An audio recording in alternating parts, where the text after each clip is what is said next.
Zinc Comics presents, live from Darshan Studios, Exposition with Brian Payne. Hello, everyone. Thanks for tuning in to the broadcast. Now, I'm not trying to be some YouTube star or social media influencer. This is more like a transmission from a ham radio operator somewhere in the Arctic. Late at night, throwing my voice out into the wilderness,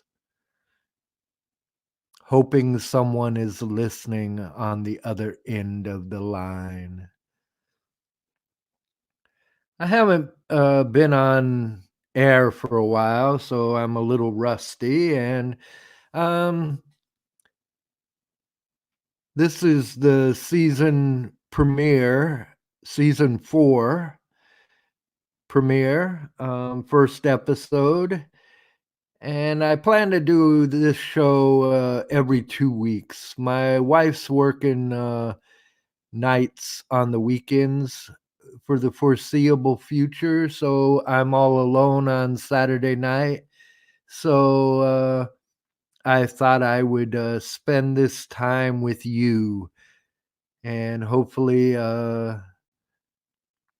have some company at times as well. Um, it's just now midnight here in Alaska, Sunday, February 9th. That would have been my mother's birthday, February 9th. She's been gone for quite some time, but happy birthday, Mother, just the same. Um, Now, y'all know that I love comic books. I draw my own comic books and I create my comics as well. Um, but I didn't get into comics until I was in my I was already out of high school and in my early 20s at least before I started reading them, and was probably in my early 30s before I started drawing them. So something like that.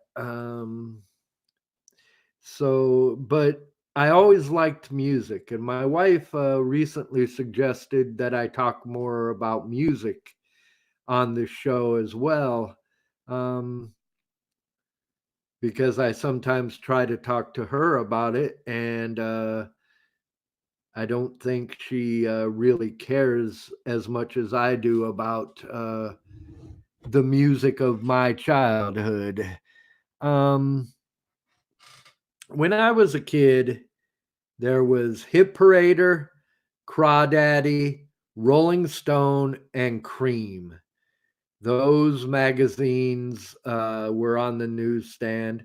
I didn't see much Crawdaddy, and Hit Parader had been around for years. Originally, I think it just published the lyrics of the latest popular song. And then, of course, Rolling Stone was kind of a California free paper at first and gradually became more and more a magazine. And then Cream magazine out of Detroit was a really great magazine, had some great writers, and I remember it a lot, but it wasn't, it was rarer. You would come across Cream occasionally, and it had a lot of type and a lot of long articles. So, for a 14, 13-year-old kid, what was more my speed and more readily available was Circus magazine. Circus magazine you could find at a newsstand. Well, not a newsstand. so much as a grocery store. The news rack and the magazine rack in the grocery store often would have Circus magazine. So it was readily available when I was a kid in Iowa. And then again, when I moved to the south suburbs of Chicago, when I was a young boy, uh, just a teenager, you could find it there too. But I must admit, most of the Circus I read, my cousin must have had a subscription. And whenever I go to his house, there'd be like a stack of the issues piling up. And so I would go through and read whichever ones I hadn't saw. And that was a lot of my Circus reading, but I occasionally bought an issue at the newsstand as well.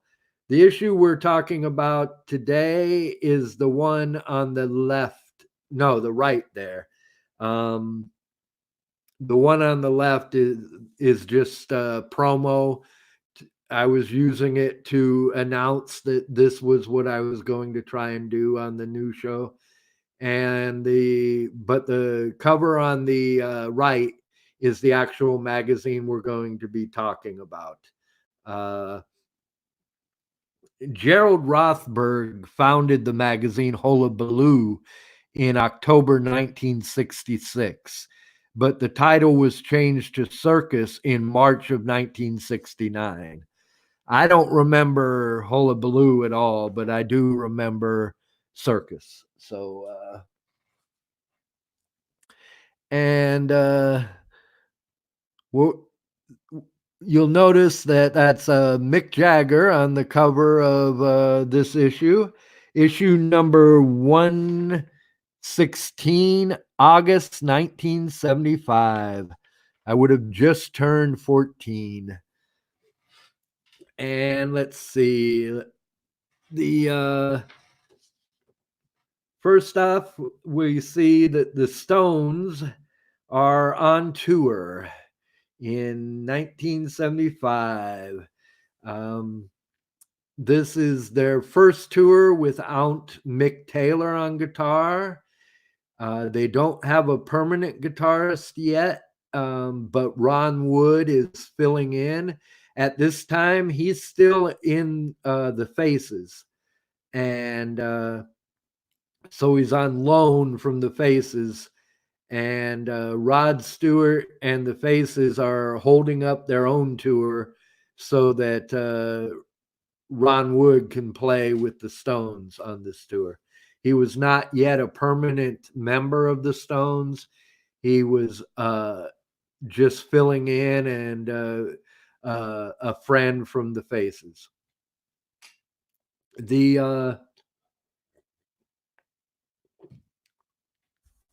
Excuse me, I had to wet my whistle.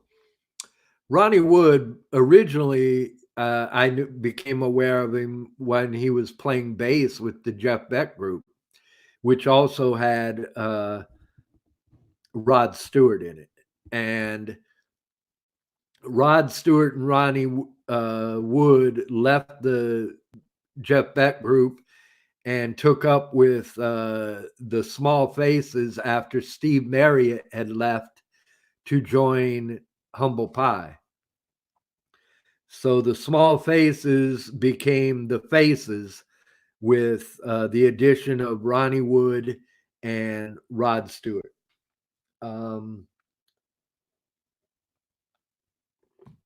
And Ronnie was with them for several years.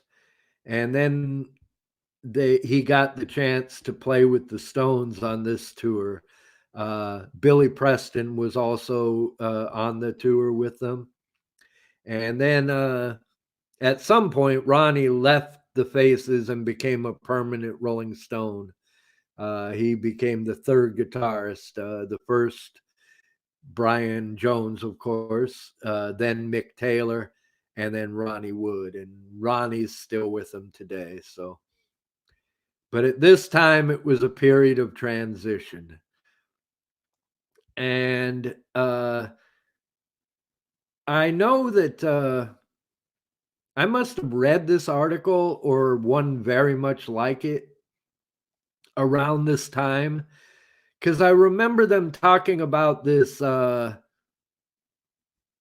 airplane that you see kind of behind Mick Jagger there on the cover. It's like a eagle or a airplane mix, and I guess he Mick Jagger saw it in a Mexican comic book, and that they appropriated it or stole it, I should say, and that became like the logo for this tour. And I think Charlie Watts, the drummer, had something to do with it as well, because I know he has a graphic arts background. And the this was also the tour where they were performing on what became known as the Lotus stage.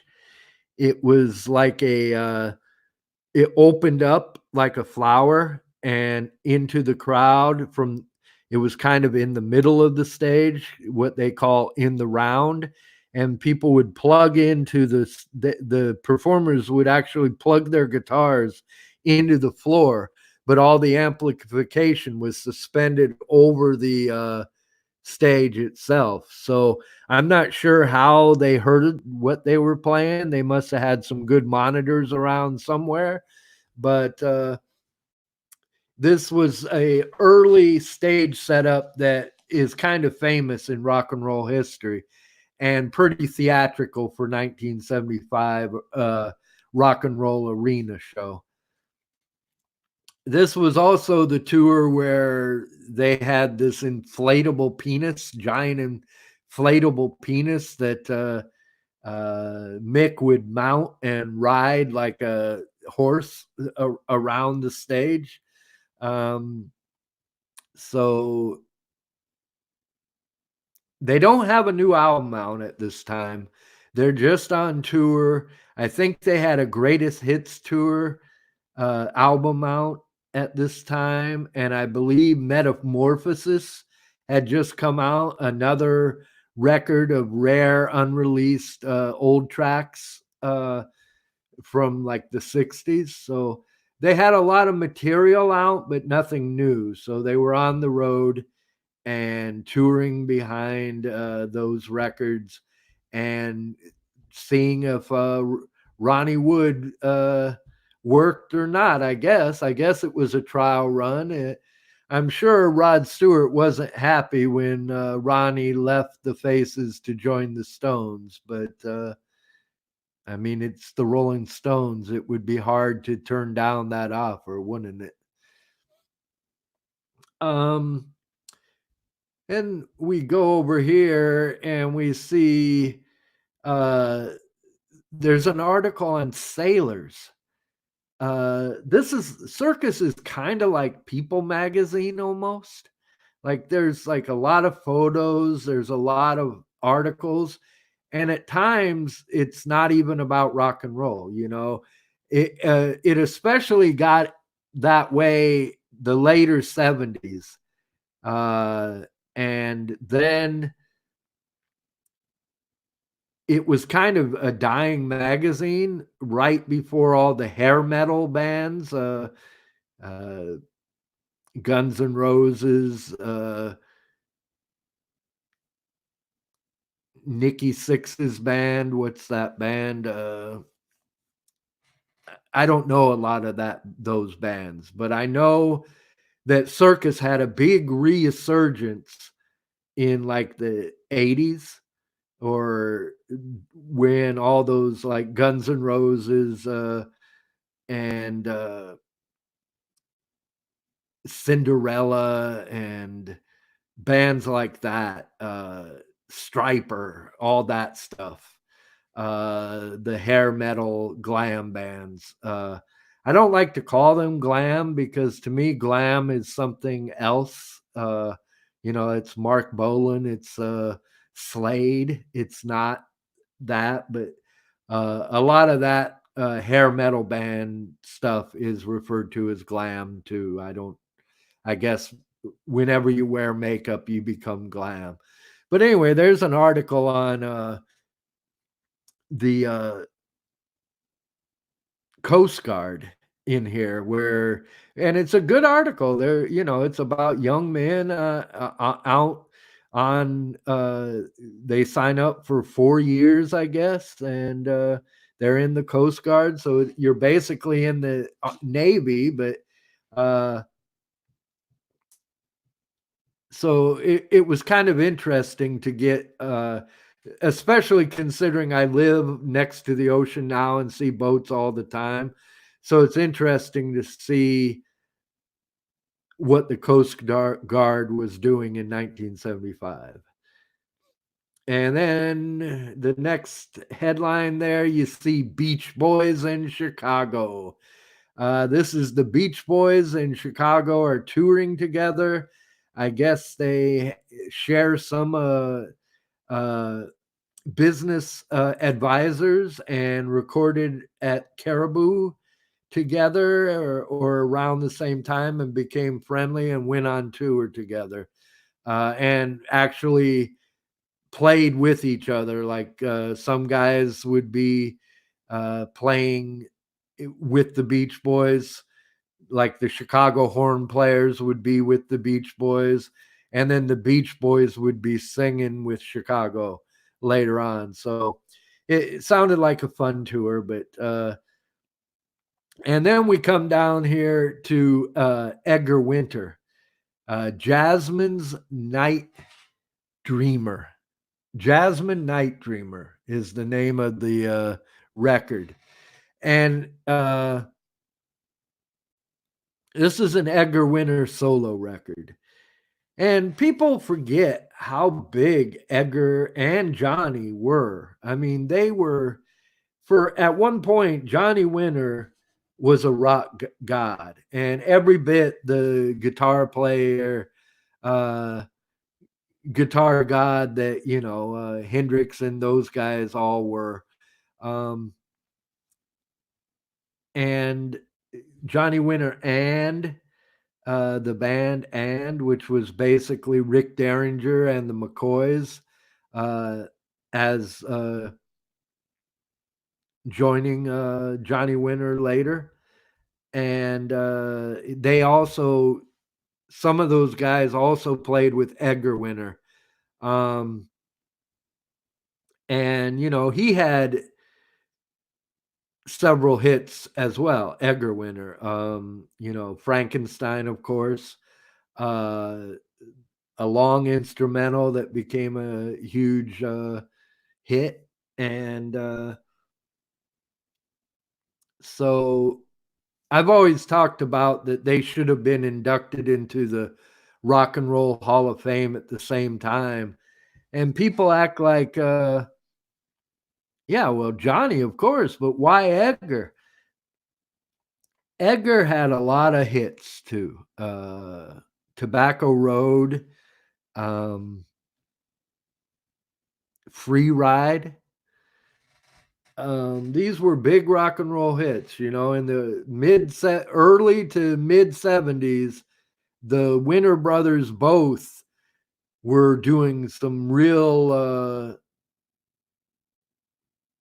good work, and you'd see them in magazines, you'd hear them on the radio, you'd see them on those late night concert shows, Midnight Special and stuff.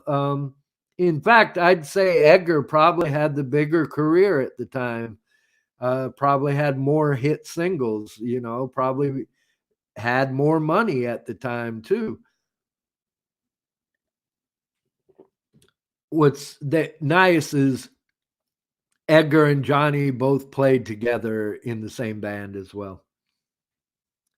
Quite often, Edgar would be in Johnny's band. So, then we go down to the Eagles. I never really liked the Eagles much. I have some respect for them, but you know, I don't own any of their records. And this is before Joe Walsh joined the band, but it is they're getting ready to release the album that has One of These Nights on it, which became the big hit single.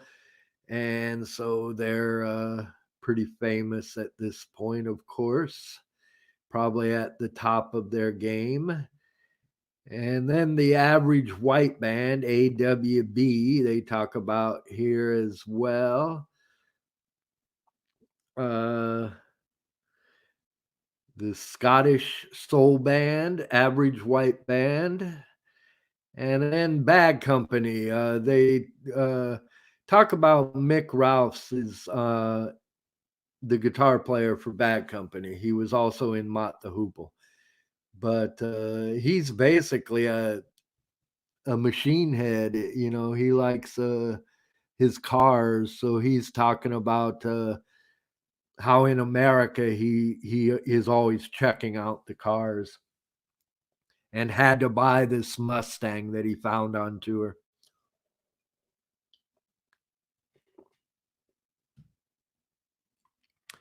Speaking of Rod Stewart, they mention here that he has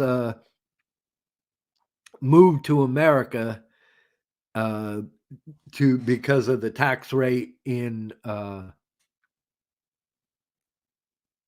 England is too high.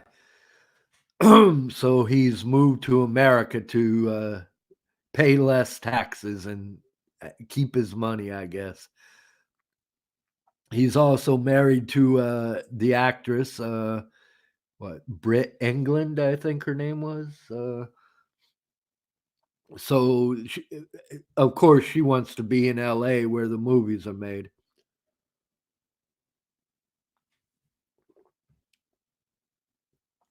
And their Roxy Music here is Phil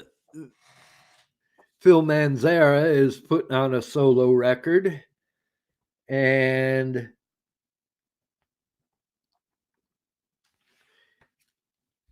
it's he's working with Eno and McKay, who were both in Roxy Music. And he's also it's talking about how he plays a lot of different kinds of guitar that he can't play in Roxy. I guess he grew up in exotic locations like Spain and other countries, and so he has like a Latina sound, like he likes flamenco guitar and stuff. So it's talking about him expanding his guitar playing into and allowing the playing to take center stage rather than playing behind a vocalist like Brian Ferry. I guess there was talk at one time of Ringo and Keith Moon doing a remake of Gunga Din, and I guess Sam Peckinpah was slated to direct it. That's mentioned in here as well. How that could happen, I don't know. I have to think they were all just kind of drunk, and uh, this was the subject of a drunken conversation, because I don't think anything ever came of that. And but the main chunk of this article is this magazine issue is Ian Hunter and Mick Ronson have joined together. Mick Ronson played with David Bowie for years. He was one of the Spiders of Mars and was a famous part of David Bowie history. Then he left after David Bowie retired briefly. He joined Mott the Hoople. And Mott the Hoople didn't last long before uh, left. Ian Hunter left the band. And when Ian Hunter left the band, Mick Ronson went with him. Uh, Mott the Hoople continued as just Mott with a couple other guys, but Ian Hunter had left with Mick Ronson and Mick Rouse, who Mick Ronson was replacing. Well, actually, he was replacing Ariel Bender, who had replaced Mick Rouse on guitar. Mick Rouse was in bad company. Ian Hunter and Mick Ronson were recording solo work for Ian Hunter at this time, excuse me. And Mott the Hoople was kind of in limbo, but they would come back as Mott. So there's a lot of talk in here, mainly with Mick Ronson. There's a Mick Ronson interview, and he talks about how before he joined up with David Bowie, he was almost ready to pack it in and give up the guitar, but and become a landscape gardener. But when Bowie offered him a gig, he knew he couldn't pass it up, so he went with it, and that was a good move because I don't know that Bowie would have been Bowie had he not gotten Mick Ronson. Mick Ronson was not only a good guitar player, he was a good songwriter, a good arranger, and a good producer. So he was crucial to Bowie's success, methinks. And interesting cat. There's a good documentary about Mick Ronson years with David Bowie. I think it's Standing Next to Bowie or something like that. But he really is an interesting guy, and I don't think he got the credit, that he deserved for some of Bowie's success, because the records he's on have a certain sound, and no record after or before sounded that way. I think his first record with Bowie is The Man Who Sold the World, and the last one is probably Pinups. I don't think he's actually on the Diamond Dogs record, although he may have been on that tour, but he was not on the record itself. Anyway, I just wanted to talk a bit about music, test my equipment again, and try and get all the gear back in order, and hopefully I'll work up my persona here over the next few weeks, and we'll be back in business. I hope you enjoyed listening to me rattle about rock and roll, shake and rattle. But that's we're going to get some other parts to this program too. I was trying to get a few guests on today, but they obviously, it's an odd time of night. I mean, it's 12:30 here in Alaska, so that's what, 4:30 in the morning in New York, something like 5:30 in the morning in New York. So most people aren't even listening. It's relatively early yet here in Alaska, but I'm 5 hours behind New York. So, um, or is it four? Might just be four. Anyway, I appreciate you tuning in to the program, and catch us again soon. Until next time, think Zinc.